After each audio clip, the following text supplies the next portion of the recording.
सनातन धर्म था नहीं, हिंदुइज्म था नहीं, भगवान था नहीं, तो इसके अंश हर जगह कैसे मिलते? उदाहरण के तौर पे एक बार आज से कुछ वर्ष पहले जब अफगानिस्तान में खुदाई करी तो उन्हें मिले कुछ गोल्ड कॉइन्स। उन गोल्ड कॉइन्स को कार्बन डेट किया गया और सारी हिस्टोरिकल रेफरेंसेस निकाले गए। पता चला वो 3 से 4 हजार वर्ष पुराने। उधर 2 तरीके के कॉइन्स निकाले। आप उन कॉइन्स के ऊपर क्या बना था मैं बताता हूँ। एक कॉइन के ऊपर एक बलशाली इंसान बना हुआ है जिसके हाथ में एक हल है, जो फार्मर के पास होता है हल है, ठीक है।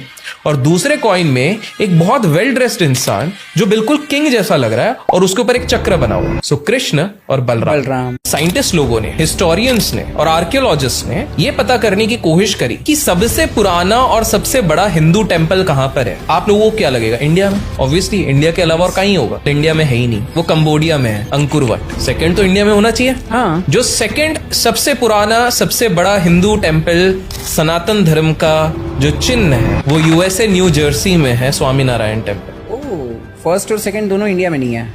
विष्णु जी किस चीज का प्रतीक होते हैं? पैसा, कैपिटल, क्योंकि उनकी वाइफ कौन है? Lakshmi. Lakshmi ji is main goddess of wealth. Vishnu ji को प्रसन्न करते हो तो आप माँ लक्ष्मी को भी प्रसन्न कर रहे हो। जब भी हम बात करते हैं अंबानी की, जब भी बात करते हैं बड़े बड़े उद्योगपति की, वो सबसे ज्यादा डोनेशन या सबसे ज्यादा पूजा करने कहाँ जाते हैं? साउथ। और साउथ में वो जिन टेम्पल्स में जाते हैं उनके मेन भगवान कौन है? विष्णु। यूएसए में जिस मंदिर की बात कर रहे हो उधर मेन टेम्पल कौन से हो गए? विष्णु। विष्णु जी के। कंबोडिया की बात करें वहां पर कौन हो गए? विष्णु। तो सबसे पहला लेसन है कि कैपिटलिस्ट सोसाइटी भी जो पैसे के आगे सर झुका रही है, the operator of the world Lord Vishnu, उनके सामने नतमस्तक हो रहा है। इजिप्ट जाते हैं। इजिप्ट में जाके वहां के सिविलियन से पूछेंगे आपके सबसे बड़े भगवान कौन थे, आपके सबसे बड़े राजा कौन थे? रामसिस।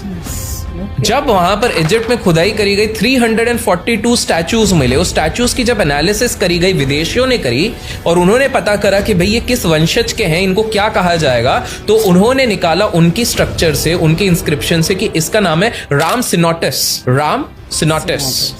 और वो बेसिकली क्या था? राम सीता एक्स। भगवान को एक फिगर के हिसाब से ज्यादा सीखने के हिसाब से आप देखो। जब हम जय श्री राम बोलते हैं, हम प्रेम से भी तो बोल सकते हैं जय श्री राम, क्योंकि श्री राम केवल वॉरियर रूप नहीं थे। वॉरियर रूप साउथ जाते जाते हुए, क्योंकि उसके बाद श्रीलंका पे लड़ने गए ये, वो पुरुषोत्तम भी थे। वो थे जिन्होंने झूठे बैर भी खाए थे। वो थे जिन्होंने लोगों को बचाया भी था। वो थे जिन्होंने बहुत विनम्र तरीके से लोगों से बात भी करी थी। बट हमने सिर्फ एक वॉरियर ले लिया कि रावण से लड़े, जय श्री राम। पहली चीज, हमारे देश का सबसे बड़ा दुर्भाग्य ये है कि हम कस्टमाइज्ड वे में रिलीजन और कल्चर को अपने हिसाब से बदल। ज्योग्राफी का नॉलेज रखने वाला पहला व्यक्ति पता है कौन था? सुग्रीव ने जब माता सीता को राम जी की पूरी टुकड़ी लेने जाने वाली थी, सुग्रीव ने बैठे बैठे बताया था कि आप नॉर्थ में जाओगे, इस एरिया में जाओगे, इधर बहुत ठंड हो,